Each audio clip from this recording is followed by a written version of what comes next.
Hey, y'all, welcome back to Mountain Murders Listener Stories. Hi, Dylan. I'm Heather. Hey, Heather, I'm Dylan. Hey, it's nice to meet you, Dylan. Nice to meet you as well. Here we are. Heather has another bunch of incredible listener stories provided by, you guessed it, our listeners. Now, we've been hanging on to these for a while because I wanted to compile these for a Halloween episode, just a few days away from the big holiday. A big old fat juicy episode. Dylan, I was telling you earlier, there's a lot of hate out there for Disney adults. I've seen that. Well, now I've seen people turn their hate on Halloween adults. And I don't give a fuck because I love Halloween, and you're never going to convince me not to love Halloween. Look, that's ridiculous because Halloween has always had an adult element to it. Trick or treating's for the kids, right? But then Costume parties, the costume and the parties, masquerades, that kind of thing. and it's fun. For adults. That's for adults. I mean, there's always been a other side of Halloween that has been adult oriented and centered around adults dressing up and having a good time, having some drinks, having some laughs. Any opportunity to dress up in a costume, I'm there, dude. And look, maybe I want to bob for fucking apples. You can't tell me what to do. If an adult wants to go with other adults to Disney and hang out and spend all that money at Disney, more power to them. Right. I don't have hate towards Disney adults. People just hate on everybody. Just like, why do you care what other people do to have fun? I don't know, but they really do care. Oh my gosh. Well, I'm never going to not like Halloween. You can't stop me. It's awesome. I'm going to eat all the candy. I'm going to wear the costume. We're going to watch the scary movies. I'm going to decorate. We're going to eat popcorn. We're going to eat popcorn. We're going to enjoy seeing the trick-or-treaters go through the neighborhood. But I'm probably going to eat the candy before they get here. I'm probably going to turn my light off and watch them from inside. Yeah. Because it's awkward talking to people, even kids. It's my candy. Stay away.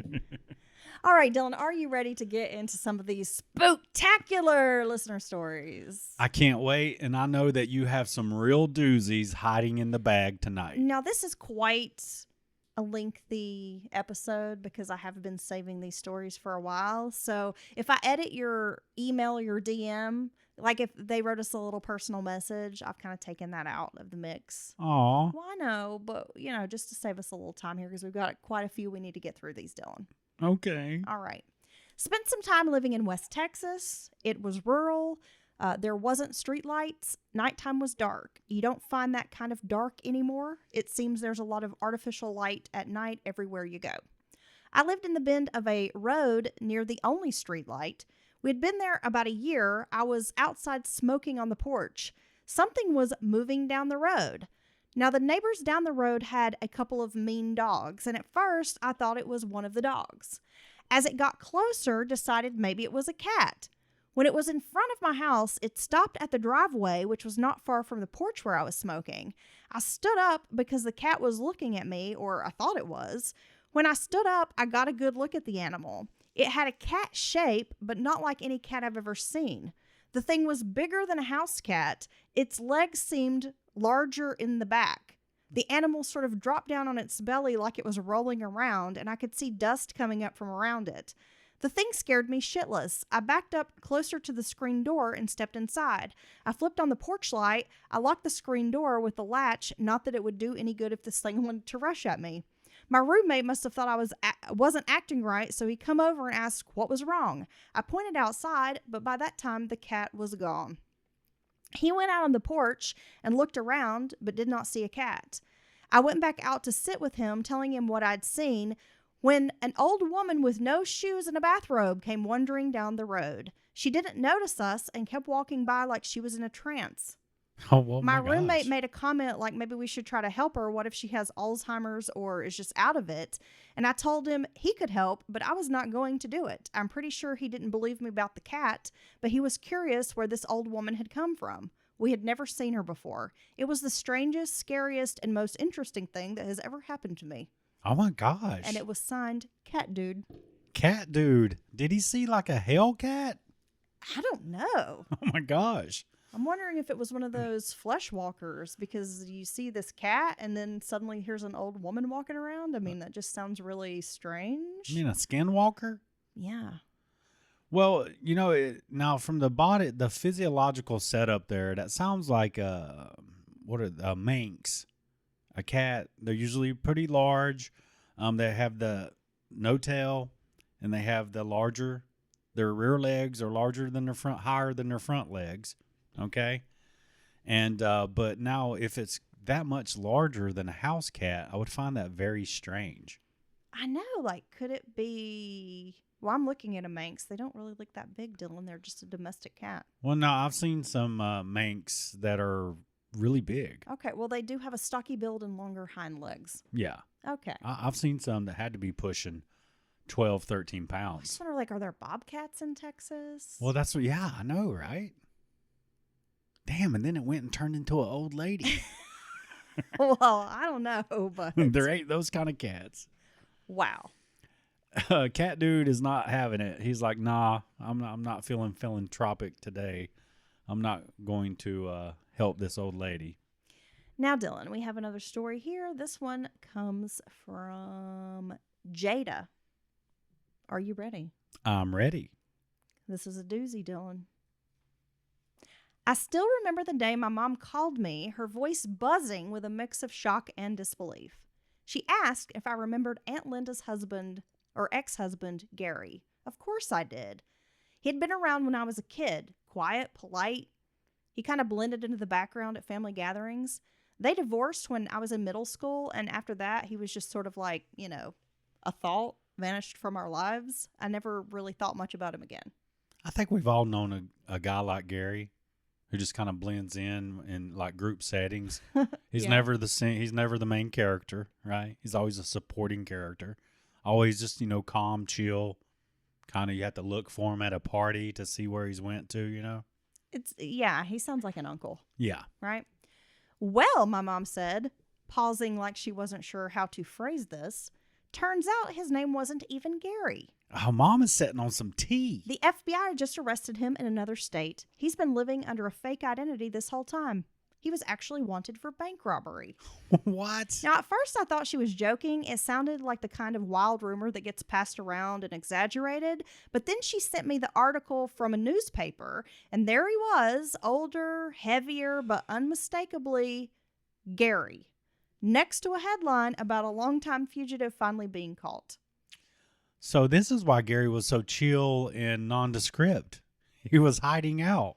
The article laid it all out. Years before he met my Aunt Linda, he'd been involved in a string of bank robberies. He'd skipped bail and disappeared, reinventing himself with a new name, new job, new everything. He lived that way for decades. By the time he married my aunt, he was already living under that fake identity, so she had no idea. I couldn't stop thinking back on little memories. How he never wanted his picture taken at family holidays. How he seemed uncomfortable whenever the conversation drifted to anything like about his past or work. And at the time I thought he was just shy, but now it felt obvious. Yeah, it all makes sense now. My aunt was furious when reporters showed up at her door, though I think underneath it all, maybe she was humiliated more than anything. She had spent years married to a man she didn't really know. After the divorce, she had moved on, never suspecting that her ex-husband's life was built on lies. For me, it was surreal. You grow up thinking fugitives are like people in the movies, not the guy who once carved the turkey at Thanksgiving. It was a reminder that you can never fully know the people around you, and sometimes the most ordinary-seeming people are hiding dark secrets. Damn. So Jada was living around a real life fugitive, That's wild. hiding from the law in plain sight. I mean, this is a really interesting story for like new family gatherings, right? Now that Gary's out of the picture, y'all got a lot to talk about at Thanksgiving this year. No, and it's funny because when you're in a situation like this, you can look back and you see the little things that you never noticed before or never thought was a big deal, and you never wondered why he doesn't like his picture taken or doesn't really talk about his past and things like that. And it's because he's on the damn run. I'm just thinking about, you're married to someone. What if I find out that you're not really Dylan? Well, yeah, but And this is like an identity you've taken over. well, that's not possible. It's not. No, or I would not be on this successful podcast. Well, yeah, I met your mom. I guess, Yeah. unless that lady's not really your What if mom. she's not my mom? What if she's just some woman I paid to say she's my mom? What if this is just built on a foundation of lies? Well, you know that I would never be able to keep all that lying up. I mean, you got to work at hiding out. You know what I mean? It seems like a lot of work. A bank robber. I wonder if he had a lot of money when she met him. I don't know. Okay, moving along here. When I was 13, my best friend Kristen invited a few of us over to her house for a sleepover. She lived in this huge old farmhouse in Pennsylvania. The house had been in her family for generations, and you could tell. The wallpaper was faded, the floors crooked slightly, and there was no air conditioning. I remember that part. There were 4 of us that night: me, Kristen, Becky, and Amy. We spread our sleeping bags across the living room floor, made some popcorn, and spent the first few hours doing normal kid stuff. We watched some scary movies. She put Silence of the Lambs in parentheses. Ooh, that was a good one. Painting our nails, daring each other to call crushes. It was around midnight when the power flickered, just once. We laughed nervously and tried to keep watching the movie, but then we started hearing it.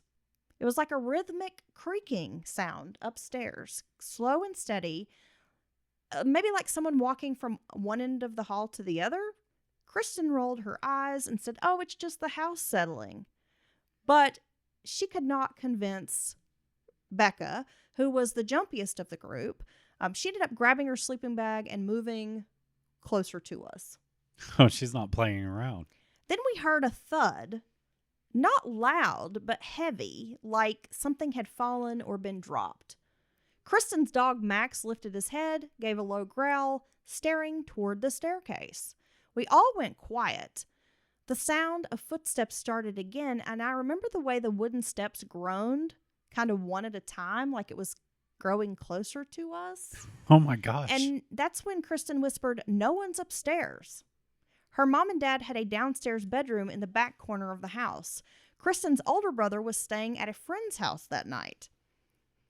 Amy tried to laugh it off, but when the footsteps stopped right at the top of the stairs, she was like, "Maybe it's a raccoon or something." And Becca whispered, "Raccoons don't open doors." You can just like hear these kids. That's when we heard it, the faint click of a doorknob turning. The dog started barking and bolted toward the stairs, but then whimpered and ran back. Oh no. Kristen grabbed a flashlight that was nearby. We stood there frozen, staring up at the dark staircase. Nobody wanted to be the first to move. Finally, Kristen said, quote, "It's probably nothing. I'll prove it." She started up the stairs with the flashlight, and we trailed behind her because none of us wanted to be left alone. Now, this is what's funny about kids, is they could have simply just turned on like the overhead light. Yeah. But they have this flashlight for the sleepover, and they're going to use it. Yeah. They're going to go up the dark stairs with the flashlight. Which is going to make it way more creepier. Yes. We trailed behind her. None of us wanted to be left alone. At the top of the stairs, we could see every door was closed except one. The door to the guest room was cracked open just an inch. Kristen pushed it open and swept light across the room. Everything looked normal. There was old furniture, lace curtains, but the rocking chair in the corner was moving like it had just been pushed. Oh my gosh. We ran, every single one of us, back down the stairs, into the living room, huddled on the couch, terrified. The next morning, we decided against telling Kristen's parents what had happened. We didn't think they would believe us. After that, I suggested that we host the slumber party at my house. Now, it's almost like they could feel someone at the top of the And stairs. It's signed KT, but then she says her name is Katie. Oh, okay. Hey, Katie, thank you for this story. Now, for one, I can just see, I remember sleepovers being so much fun. Yeah, absolutely. Right. Your expectation is that you're going to see some cool movies, have some good snacks. I remember doing goofy stuff like this. You- Like convincing yourself that something was happening in the house. Right. Just so happens, the haunting is occurring while there's a sleepover, Yeah. but never before. No, never before. And, you're getting to spend time with friends outside of school, maybe for the first time, or maybe, maybe some of the friends are new friends or whatever. And so it's such a fun, exciting time. And it's almost like you can get almost like a group hypnosis kind of situation going on. Everyone kind of can believe the same thing maybe. But I also know what it's like to be in a big old scary house, old creepy house. And the hearing someone upstairs, I've experienced this. We've experienced this. It's very Hell, we experience it now. was very I distinct. hear shit up in the attic all the time. Hearing a thud or something is very unnerving. I mean, that's got to be scary. Or hearing what sounds like someone walking when you know damn well there's no one else upstairs. I mean, how can that not creep you out? Well, especially a rocking chair just kind of moving on its own is a little weird. Well, yeah, it is a little weird, and I don't blame them for being scared. No, Well, this is the kind of thing that you scare yourself and then you end up like huddled up all night and refusing to sleep. And then you go home exhausted and your parents are like, "Did you not sleep at all?" And you're like, "Nope." yeah. But you don't want to tell them why. No, you don't want to tell them why because you're afraid they won't let you hang out again. You know, Dylan, I'm surprised. This is a little off subject, but I've seen a lot of folks on the social medias discussing like how they don't let their kids do sleepovers anymore. Right. I recently saw a dad. I'm surprised at the large number of parents who don't do sleepovers. I saw a dad who has a daughter, and he asked the other mothers, or he asked another mother if she would ask the other friends' mothers if it would be okay if they came and had a sleepover at his daughter's house with just him there. He had, it's just he's a single parent, and it was a big discussion about because the other mothers were not comfortable. And what do you think about that? They were not comfortable because he was a single father. Would you be comfortable, or would that automatically knock him out, or would you treat it like any other parent and say, "I need to meet him, see what the house is like"? Well, if I had younger kids, I would definitely want to meet their parents anyway. Well, right. Like I would want to know my child's friends' parents, especially if these were kids that had been to my house or whatever. I do think it's a little bit like discriminatory to like single out this dad Just because he's a just dad. because he's a dad. Yeah, I know. But then you also don't want to put your kids in harm's way.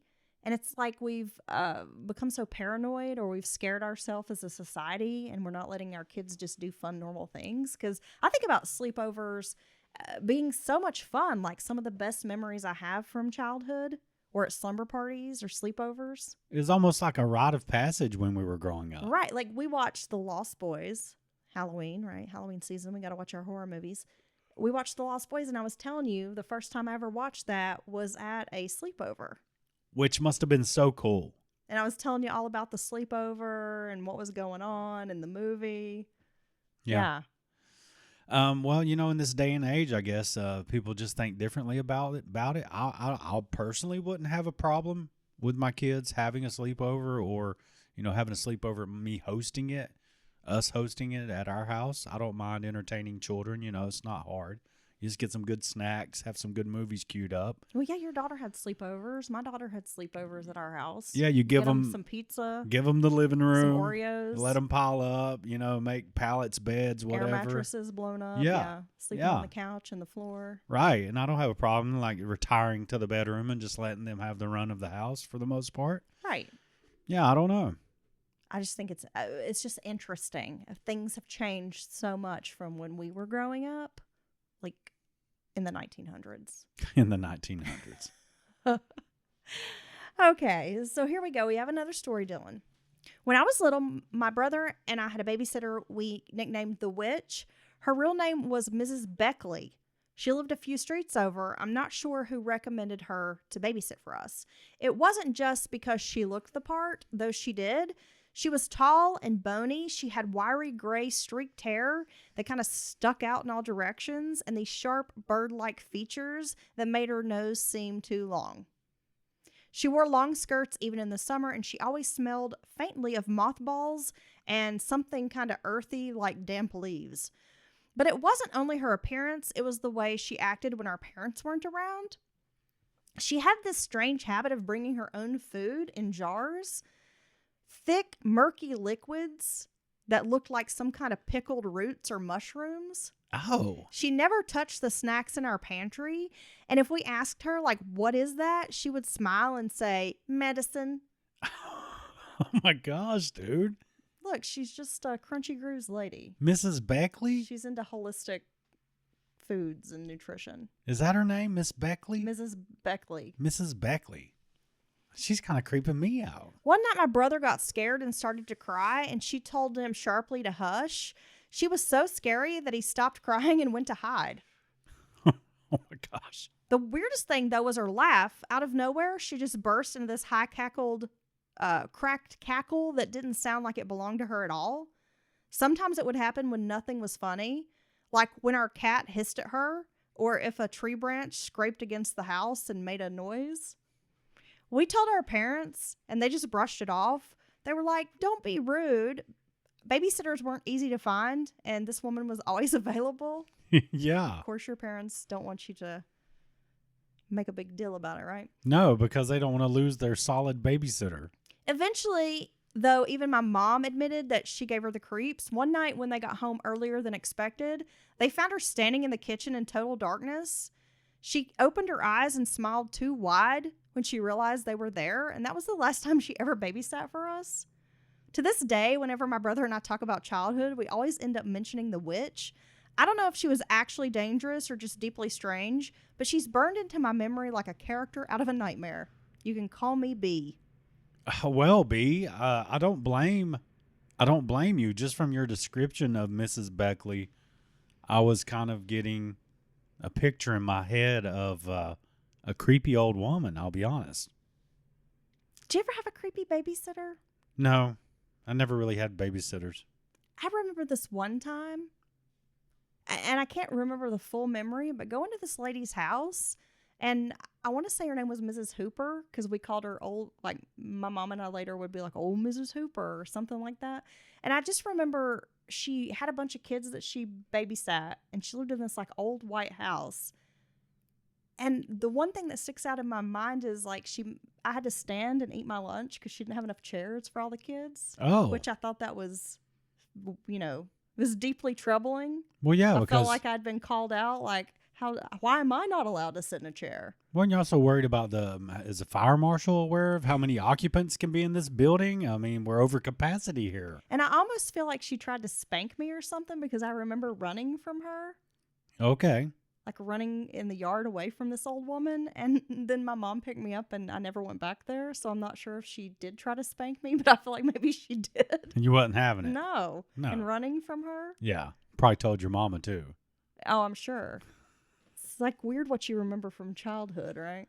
So Mrs. Hooper Old Ms. Hooper. would watch the kids at her house? Yeah. Oh, okay. And it's one of those things, I don't know where my mom heard about this lady or whatever, but she like dropped me off for a couple hours Yeah. and then was like, yeah, I don't think so. You didn't like so I guess it was like a home daycare or something. So just in that one visit, you had to stand and eat lunch or dinner. Yeah, lunch. And It was chicken noodle soup from a can. I remember that. And so that would be hard to stand and eat, right? I Yeah. mean, you're far from the bowl. You're having to Trying to hunch. slurp my noodles. Yeah, and you ran from her. You remember that? I remember. I have a vivid memory of running, and I was little. Like I probably was like maybe 4. Like I don't even think I was in school yet. Okay. Just a really strange memory, and it popped in my head not that long ago. That's why I was like, the babysitter. Okay. I wonder what Miss Beckley had in that jar. Well, I mean, maybe she just canned food Yeah. from her maybe. garden. Yes. I mean, when you're a kid, everything looks, weird and gross to you. Well, yeah. It could have just been some like green beans or something. Maybe it was some jar meat. Oh, yeah. Yeah. Like my uncle, I went to his house and he was trying to give me some, was it squirrel? I think he had like squirrel in a jar, squirrel meat. And I was like, no, it's cool. We should have got it. Maybe it was good. No. This is entitled Cheech. When I was a little girl, I had a rescue chihuahua named Cheech. He was my first best friend, coolest dog ever. A few months ago, he visited me in a dream. It was like I walked up to a glass room that showed my parents' old couch in the living room. That was a slap wore out couch, but you could have the best naps on it. I understand that. Yeah, I've known this couch before. Dylan would actually love to have this couch now. Yeah, I know, man. The modern couches are not good for laying We've on. had multiple couches, and you can never seem to find the one that you find comfortable enough to sleep on. Sectionals. the faux leather couch. Yeah, it's It not looks working. big and fluffy, but it's not very comfortable. No, it's hard. The retro 60s couch. It's not very comfortable either. I think my shoulders are too big to sleep on couches. I approached the glass room to open the door and saw Cheech sleeping there. As I turned the knob, he woke up and saw me. His whole body lit up, and he smiled and wagged his tail so hard it made his whole body move. I was so happy to see him, and he was so happy to see me. I started to cry. Sob, actually. I got to pet him on his little round head before I woke myself up fully sobbing. I was crying so hard I woke up my boyfriend. And he asked if I was all right, and all I could say was, I saw Cheech. Oh, I had to get up and leave the bedroom to straighten myself out. LOL. damn. That's actually a really sweet dream. That is sweet. And you love Cheech so much. Oh my gosh. Dylan, I don't know what I will do if anything ever happens to Rufy. Well, nothing's ever going to happen to him. I just want Rufus to live forever. Oh, He's the best. he is the best. I can't imagine life without Rufus. He's my bestie friend. I Now, spend so much time with him. you were telling me about a dream that you had where you were worried about being late for school, Oh, yeah. but it's like you now. It's like your 45-year-old self. Yeah, my dad's bitching at me about I'm going to be late for school. And then I was rummaging through this garbage bag trying to find something to wear, but it was all these clothes that were like toddler size and didn't fit me. Yeah. And so you can't find anything to wear, Right. and you're worried about getting to school. And I finally was like, I'm just not going to go to school today. That's so funny that you were still aware that it's like yourself now, even in the dream. Well, yeah. And I was thinking, like, in the dream, I was thinking, why am I going to school? I'm an adult, right? I'm a 45-year-old adult, middle-aged woman. Why am I going to high school? Right. And why do I need you to give me a ride to school? And then, like, I was at my house that I lived in when I was, like in junior high, middle school age, and couldn't get in the house. And my mom and stepdad at the time were telling me, you don't live here anymore. And I was trying to figure out how to get in the house because I knew all of my stuff was in the house. All your proper clothes. Yeah. I'm like, if I have to go to school, I need to get in and get these clothes. Yeah. It's a really weird dream. Gosh, what a weird dream. I have very weird dreams. Like, I told you I had one last night where I was grocery shopping and had like 6 items and it was $300. And I kept thinking, I don't think I have enough money to get this. And why are these things $300? Oh my God, you're having dreams about grocery inflation. I did. Ling Ling's final goodbye. My boyfriend's first pet, a little white cat with one blue eye and one green eye, who was completely deaf, passed away 2 or 3 years ago. Her name was Ling Ling. She was the boss of the house. If she wanted attention, you were going to give it to her, and she would not give up until you satisfied her. She was rescued. She was a pure breed of some sort, but was considered defective because of her different colored eyes and deafness. They were going to drown her in a creek, and my boyfriend took her. Well, I don't know who they are, but they should get their asses kicked. Oh my gosh, she had party eyes, is That's what they call that. terrible. The 2 different colors. Party eyes? Yeah, I'm pretty sure that's what they call that. I've never heard that. She lived a full life, 15 to 17 years old. As cats do, she loved to rub on your legs. Her last day on Earth, she collapsed in the kitchen, and my boyfriend made sure her final moments were comfortable. He stayed with her for a long while in silence, then came and talked to me. As we were standing there, I felt the familiar feeling of the cat rubbing against my leg. Ling Ling came in to say goodbye to me one last time. Oh, Oh, Ling Ling. he's so sweet. Yes, I've had kitties like that. They want the attention. They're going to make sure that you're going to give them the attention. They're not going to take no for an answer. Oh, I've actually seen a cat demand your attention. Oh, yeah. When I first met you, your kitty. Kitty. Yeah. Yeah, Kitty was like that. She would hang on you Yeah. even if you didn't consent. No, she would come crawl in my pants when I was using the bathroom. You told me that, yeah. She would just lay in my pants and look up at me. That's very strange. Make biscuits out of my underwear with her Oh claws. my gosh, that poor cat.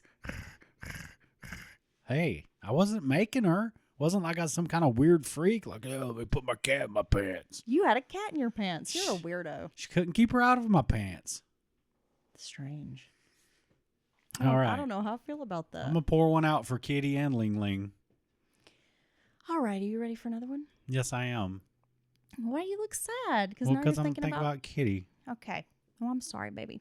Hey, y'all. I listen to your podcast every week. My husband, Tim, knows anytime we get into the car, we're listening to Mountain Murders. He's a big fan of Dylan. Forever, I tried to get him to send you a listener story, but he's like Dylan and doesn't know how to use email. Well, Okay, that's funny. I would say that's not true, but it's true. I still can't attach anything You don't know to how it. to attach anything, baby. He told me to send the story in. It's long. If you don't want to read the whole thing or read it at all, that's okay. Oh, no, we're reading this whole thing. Dylan, I told you about the story in the car. It is the wildest. We got to read this. No, this is a doozy. We've had some good ones.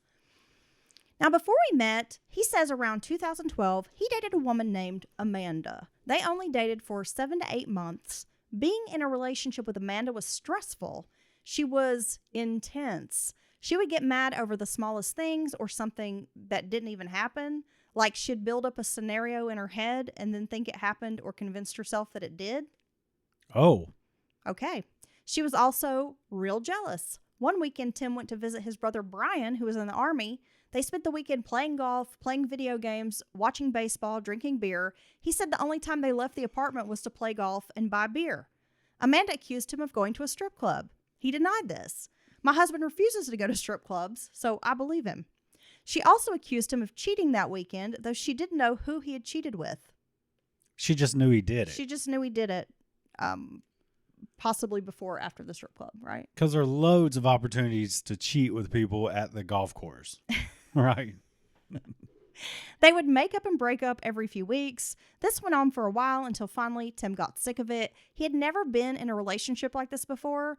He'd actually only had 2 girlfriends before he dated Amanda. Tim had enough breaking off the relationship. Amanda asked if they would stay friends. He said sure, though he did not mean it. Tim wanted as far away from her as he could get. After that, he says it started small. Though they weren't friends on Facebook, his profile was public, so she could still see his posts. She would like an old photo. Sometimes she would like it, unlike it, and then like it again. Nice. A few weeks after they broke up, Amanda would send messages saying like, I hope you're okay, or I miss you. He figured she was having trouble letting go, but didn't want her to get any ideas that he wanted to get back together. A few times he thought he saw her car driving by his house. Now, at the time, my husband lived on a gravel road that looped from the main road back out to the main road. So I can kind of see. So you could go drive past his house and then loop back out to the road and not have to come back by his house. Right? Yeah. Okay. He likes working on trucks and stuff. He'd be out working on his truck and see what looked like her car, but she had tinted windows driving by. His house was about 50 feet from the road. He couldn't really see her, but there would be dust flying up as she drove by. She also had a car that was common, or at least, that was uncommon, or at least there wasn't a lot of them in our town. It was a 2011 Chevy Cruze in a light baby blue, almost silver color. So he knew it was her. Then one day, coming home from work, he pulled into a gas station to buy a drink.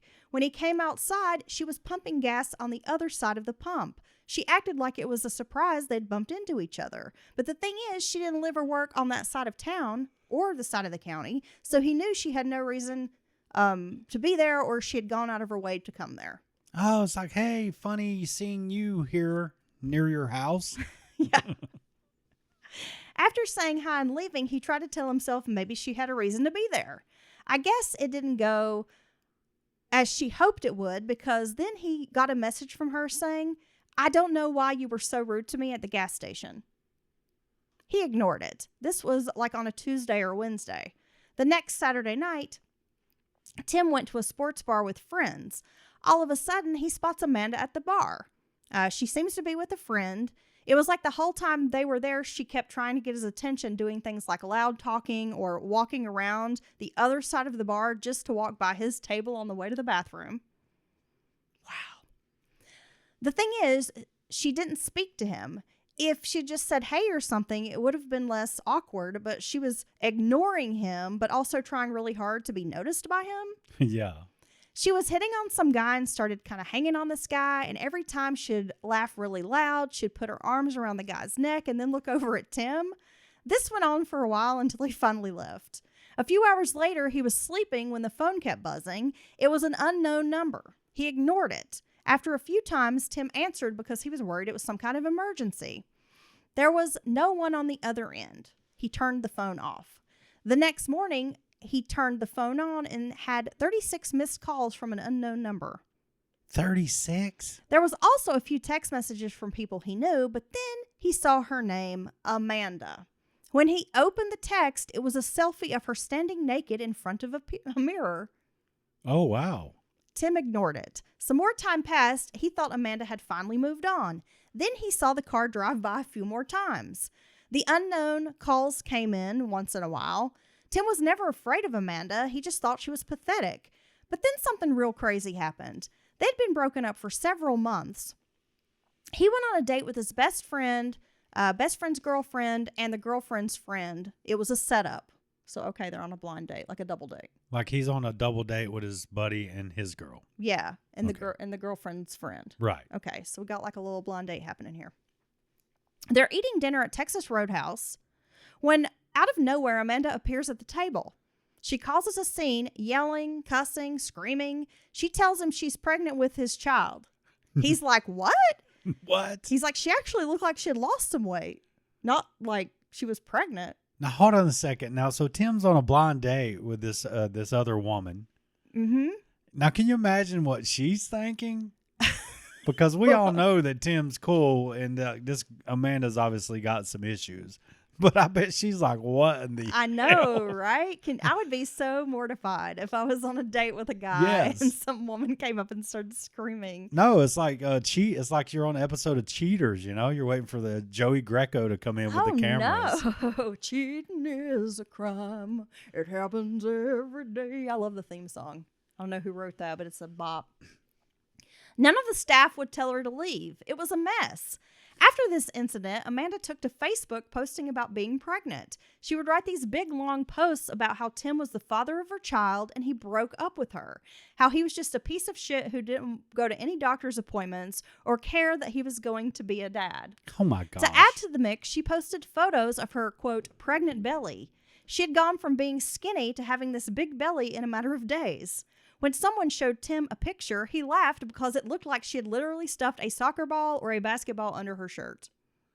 And he had just seen her, right? A couple of days ago. Yeah. And she had no belly at all. People were commenting under the pictures, like her family and friends saying, I just saw you the other day. You aren't pregnant. Her mom commented, what are you doing? You weren't pregnant when you ate dinner with us last night. Oh, my gosh. This is some great Facebook drama, but I do feel bad for Tim. Everyone was busting her. Of course, there were also people who didn't know her that were saying things like, that guy sounds like a deadbeat. You got this, mama. So Facebook. Tim didn't know what to think. He knew she wasn't pregnant, but still, the more he thought about it, the more he worried himself, like, oh my God, what if she really is pregnant? He didn't want to be stuck with Amanda in his life.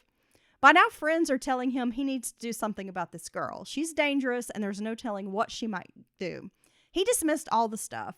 He said he didn't want to get her into trouble, but she needed some help. Also, he was kind of embarrassed to go to police with it. He said there's no way they're going to believe me. I think a lot of men feel that way. No, they do. Honestly. But I've known men who've tried to go to the police over domestic violence issues and things like that, and they're literally laughed at, Yeah. which is not okay. After several more days of the pregnancy stuff, he started getting messages from some of her friends and even some guys who told them they wanted to fight him. Tell me, they're going to stand up for Amanda and the unborn child's That baby. honor? Yeah. The baby named Wilson? Listen, that basketball over there, man, I'm going to beat your ass. You better pay some support to that basketball. You're going to do something? You're going to stand by Amanda and Wilson? Little Wilson. Look, Fuzzy Dunlop over there. Tim had enough. He didn't want to do it, but he ended up calling the police. All he wanted to do was make a report. When a deputy came over, Tim showed him the posts, the texts, the numerous phone calls, and explained everything that had been going on. His best friend was there and said he had witnessed the incident at Texas Roadhouse and had even seen Amanda driving by the house sometimes. The deputy told him his options, like filing harassment complaint, cyber stalking. He could even get a protective order. But Tim didn't want to do all that. He just wanted it documented in case anything else happened. After about a week of being pregnant and posting pregnancy pics and making posts about this pregnancy, she deleted her Facebook account.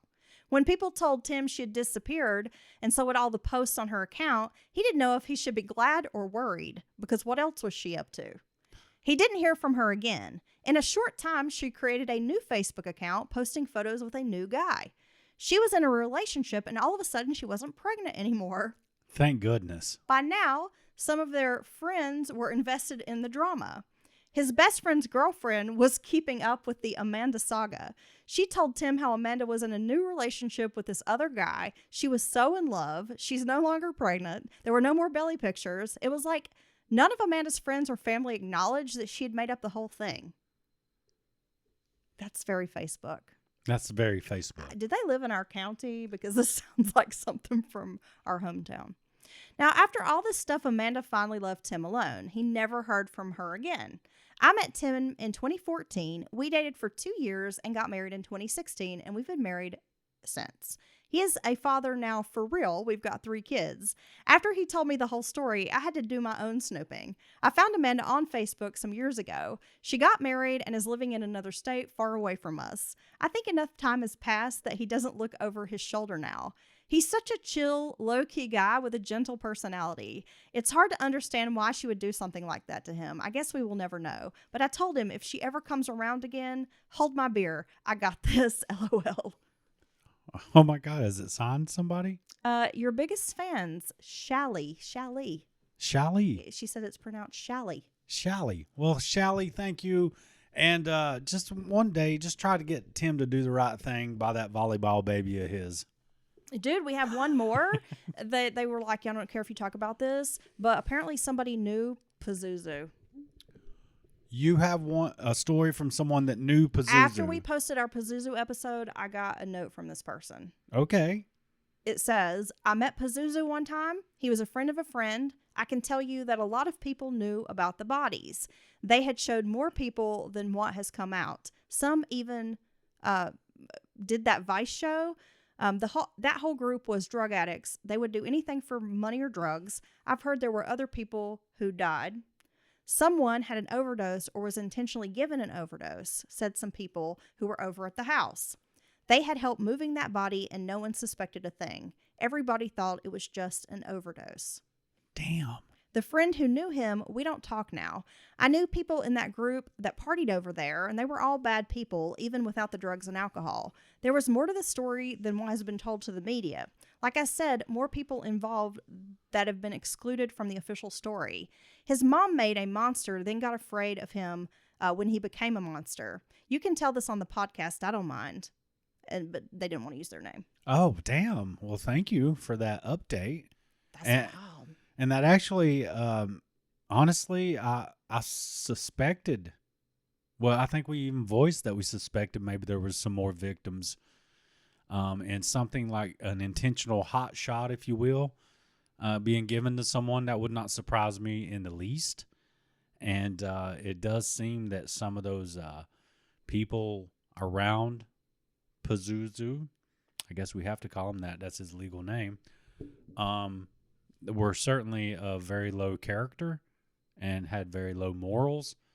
And it would not surprise me in the least if many people knew about the bodies that were just kind of hiding in plain sight, which I don't understand how you could see something like that and not go to authorities. I would be compelled to, because that's... Well, I mean, I understand, but I guess if you're participating in illegal shit and you're doing maybe bad things... Well, no, I get or you've been involved in drugs something that's not okay, you don't want to go to police and let them know.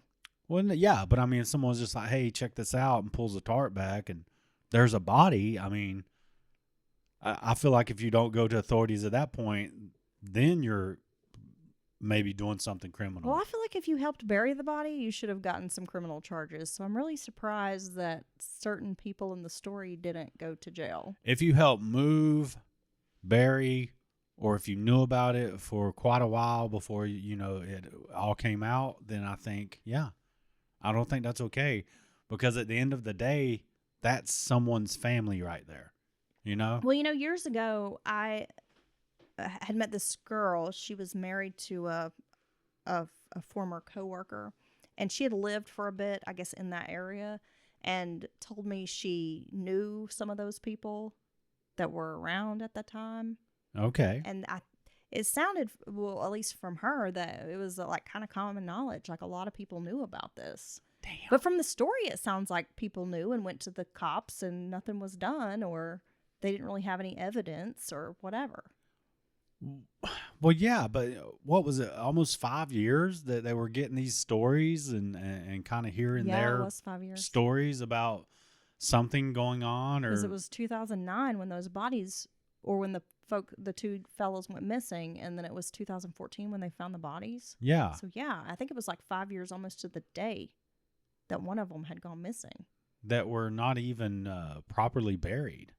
That in is the such a least. messed up story. No, and I certainly think his mom bears a lot of responsibility in that. And honestly, like we said before, I think in a way feel bad for Pazuzu, because I think he certainly had some significant medical or mental issues that he was never getting help from.